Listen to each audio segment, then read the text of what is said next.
Hey, welcome back to the Tony Kinnett Cast here on the Daily Signal, now nationally syndicated. Whether you're joining us all the way out in Arkansas from Colorado this evening, or perhaps you're part of our online audience, or in our more wholly ordained Midwestern audience, you know that it's just been like a week, 2 weeks since the second Trump assassination attempt, and it's already out of the news. Boy, that just came in and left real quick. And writing an excellent article about what's happening right the ding dang dong now over in the Blaze would be Nick Solheim over from American Moment. We've talked about them before. Nick, thanks for joining us this evening.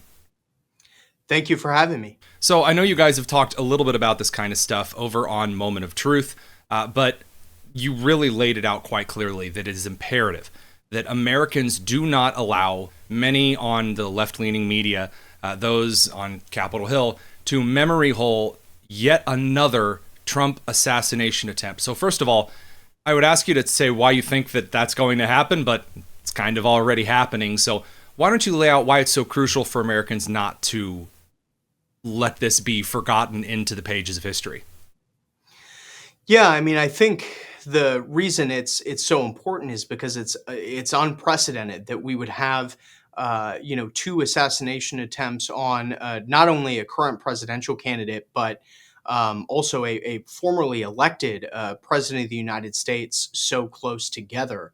And I think the thing that's so depressing to many people, as we try to find out more information about this, is that the Secret Service has not exactly been forthcoming in the strategic errors that allowed for this travesty to happen, not once now, but twice. Mm-hmm. And so we've seen, certainly a lot of investigation from Republicans and some Democrats as well. But it seems to me that the response in the regime media, as well as some of the more prominently nationally known Democrats, has been to memory hold this. They don't. And I think the rationale for it is that I don't think they want voters to remember in November. Yeah, that surge after the first assassination attempt, again, not exactly a long time ago. July was just the other day. No one likes to point that out, that we just came off of the first assassination attempt. But that gave Trump a boost in the polls because of his response, right? It came out of it, fight, fight, fight. Obviously, you and I both know that Sarab was there. We've talked about him on the show, actually to him about this on the show already. But now we're coming off of the second assassination attempt, possibly even a third assassination attempt in the works at some point by the Iranian government. Details are, shocker, sparse and unconfirmed at this point. But when you look at this kind of dark calculus that's being carried out, that, well, we can't talk about assassination attempts on the former president of the United States happening in quick succession because God forbid it give them a boost in the polls. They are aware that we've been talking about the January 6th protest and riot for like 4 years at this point, right? Right? Yeah. Yeah, I think that's an interesting point. And all of this is just downstream of the rhetoric that we've had about President Trump for the last 10 years. It should be of no surprise to anyone, at least anybody with a brain, that this is what's to be expected after you spend 10 years saying that a guy is literally Hitler and all the people that are voting for him are the attendant Nazis. Right. I mean, just a few weeks ago, the New Republic, in their new cover story in their magazine, put a Hitler mustache on Donald Trump. I think the article was called "The Return of American And it was Fascism." done with like the 1930s German kind of Yes. Reich type. Yeah. Yes. Yeah. And so it's no surprise, after they've spent years and years, demonizing the duly elected president of the United States and his voters, that someone would attempt to be a Dietrich Bonhoeffer in this situation and think that they could take it upon themselves to take him out themselves. And, it's become very clear, I think, to to anybody, any normal person watching the media over the last couple of years, is that opposition to Trump has been turned into a religion. Hmm. I mean, we've even seen with this latest, attempted assassination. He was a father to a son, and instead of focusing on, his son's life and care, he was sort of a slave to the war in Ukraine and hating Donald Trump. And Hmm. as a result of that, I mean, we just saw that his son was arrested for being for having a lot of child pornography on his computer. And so, these people are absolutely out of their minds and are focused on absolutely the wrong things. And the rhetoric from the left really needs to be toned down. And again, you cited a situation from a couple of weeks ago in which the New Republic made that their magazine cover. I think just because they were really excited to try out their Photoshop skills. And I give it kind of like a 6 out of 10. I've seen better. But also, just 2 days ago, the Commerce Secretary waltzing out onto TV and saying Trump needs to be extinguished.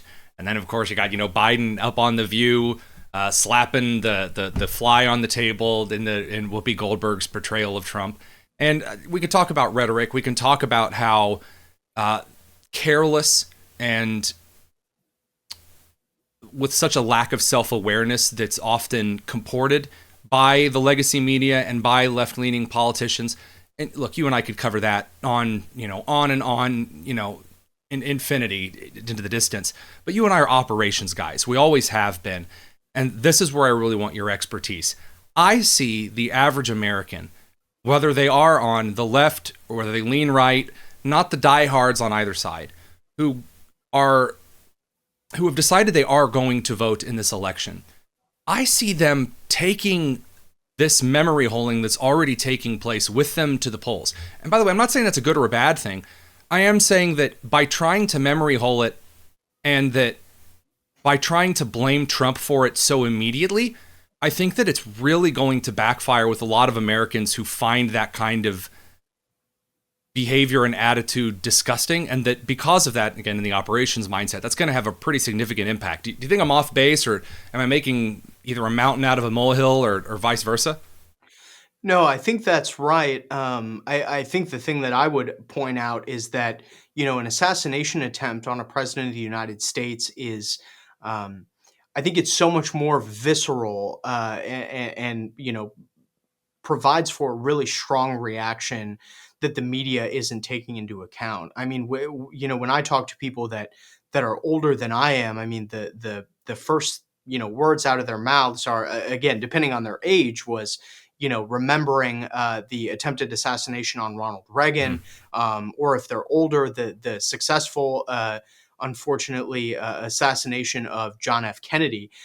This, sort of event in our history, it's always a very visceral reaction, and there's sort of, when they're successful, there's a huge period of mourning that lasts, if not years, for decades. We've become really detached from that, though, with like the modern social media age, where every single joke and every single insult is always turned up to 11, so you kind of feel desensitized. Can break down for me, why is this such a visceral thing for Americans? It sounds like it'd be a simple question, like, oh, well, why would Americans react so sharply to the president, having an attempt on their life?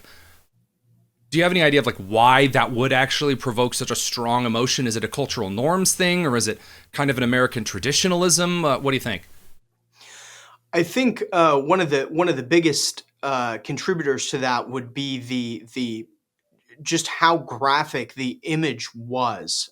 This is a way in which, social media actually sort of made it more provocative for people. I Oh, you think think it's not just the event, but the images themselves of like the blood running down the face and the fist in the air? yes. Yes, in the fist in the air. I mean, the guy that took that photo, I'm forgetting his name off the top of my head right now, but I mean, he deserves some kind of prize for I think it that. was already a Pulitzer winner before then, and I believe if he hasn't been nominated for it again yet, by this time, I'm certain the Dow Prize will have something to say about it. Yes, yeah. So I think it's the graphic nature of the image, and I think another part of this too is, it's, if you look at President Trump in the photo, or in the photo when he's still on the ground, where he's, after he's been tackled by Secret Service agents, it's going from being down on the ground to being defiant, defiant in the face of danger and the potential to lose your own life in service of your country. And this is, people have been fighting wars for hundreds and hundreds of Sure. years, but this sort of admiration for individual bravery and defiance in the face of grave danger is a distinctly, if not Western phenomenon, distinctly an American phenomenon. And so, excuse me, that's why I think it resonates so heavily with American voters is that, to take a bullet to the ear and stand up and put your fist in the air and tell all of your supporters to fight. There's nothing braver or more American than that. And of course, and I absolutely agree. I pictured, in that moment, the bald eagle, the guy riding an ATV over a cliff, the Red Bull in his hand, screeching out, and the electric guitar sounds. Okay, phenomenally American, 100% correct. I might add a little bit of an addendum to the reason I might find such a reaction so visceral that I kind of had to take note is because it shows how close we are starting to get as a society to destabilized chaos that Americans have taken for granted so long that things are stable and fine, and so I don't have to care about politics. I can afford as a citizen to cast that off on someone else as though a rich traveler would cast their bags at the hotel's bellhop. And I think that this tells people, hey, no, you kind of have to care because there are some, Serbian assassins that are willing to take a shot at Archduke Ferdinand. I mean, just to pull an analogy out of the hat, that's, you saw this after the George Floyd riots. I know we're running short on time, but I just can't help breaking this down with you. There is something that you almost feel as though with a lot of Americans, the left has just pushed it a little too far, a little too fast, to where when it comes out, it's the average American says, wait, what? She said what from that interview? The response was what? She said Trump should be, huh? And it really brings home the importance of a steadfast investment and dedication in the political responsibility of being a citizen. I mean, at least that's how I read it. Yeah. I mean, there's, I'm originally from Minnesota, so there's my condolences. There's nobody better to talk about the George Floyd riots with. But what I will say is, I mean, I hate to keep coming back to this word. Maybe I should find a thesaurus, but all of these elements of danger that we've experienced from basically 2015 to now, they've been so visceral. I mean, it's been violence, looting, burning businesses down, and attempting to assassinate the former president of the United States. And so it's brought it to a completely new level. Whereas you get this sense, in the 90s and the 2000s that the difference between the two parties is kind of minimal. They're both pretty technocratic. What they do doesn't affect me that much. Yeah, there's the wars in Iraq and Afghanistan, but they're really far away. They're not happening here. And I think what's been really shocking for most people is to see the political violence and the persecution happening here. Yeah, it's brought home. Like the consequences of elections are made manifest to you directly. And not just at the local level, but at the federal level. The federal government has more impact on the average American than it ever has in the history of this country. I mean, since the ratification of the Constitution and possibly the Civil War, maybe FDR's, writs en masse, giving the federal government just all of this power, we're really at a point today where the federal actions of these agencies in Congress really do have a serious impact. I'll defend your use of visceral because I think of the Old Testament when, again, Hebrew didn't have punctuation and various ways to communicate a question mark or an exclamation point. And so if a word was repeated, every time it was repeated, it was like underlining that word. And I think that, again, one of the reasons I say don't use the thesaurus when bringing up the word visceral is that you do need to remember that this is a series of actions that we are reaching a culmination point to. And when I say the same word over again in this context, not because I have a lack of words, it's because every one of these moments has truly been poisonous that evokes such a visceral reaction that it needs to be notated. So I don't know if anyone's throwing a Webster's at you, I'll defend you from over here.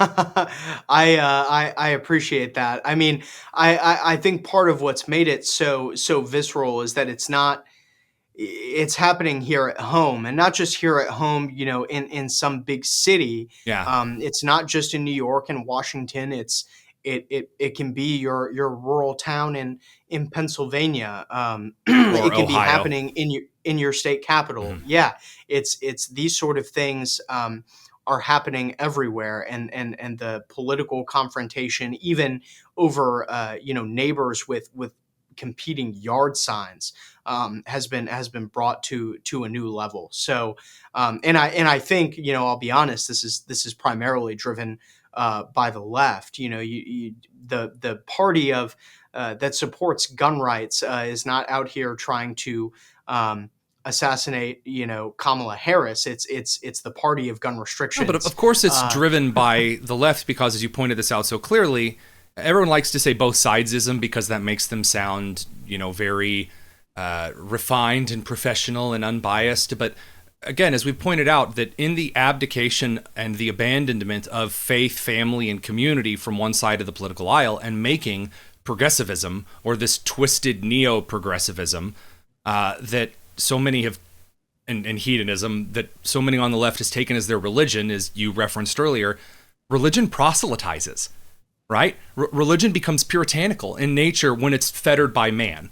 Obviously, when it's governed by Christ, it's something totally different because it's a relationship. But when it's a man-made ideal, not idealistic, but idolistic structure, it proselytizes. So it's natural that the left making hedonism and progressivism, their idol in this particular case, why wouldn't they spread it and try to force you under that puritanical boot? I mean, it really does. It's not a conspiracy theory. They'll flat out tell you this is what gets them out of bed in the morning. Yeah, I think that's absolutely right. And, I mean, just to point to this most recent assassination attempt, I mean, the potential assassin was discovered with a GoPro, right? Like he fully intended to record this, and he knew that even if he spent the rest of his life in federal prison, he knew he would be lauded as a hero for killing Donald He's Trump. either going to be a And hero or a martyr. I mean, realistically, and it's again, it's such a disgusting note to see that is close to us. I mean, again, people in this country, that guy may have been their neighbor, may have been a part of their community. They may have seen him at the local IGA when they went to go pick up groceries. That really brings it home. Unfortunately, Nick, I do have to kind of cut it a little bit short. But I really appreciate your getting to come on and talk to us a little bit. Nick Solheim over at American Moment, of course, the co-host of the Moment of Truth podcast, highly recommended, and a fellow operations guy like yours truly. thanks for having me on. And a genuine pleasure.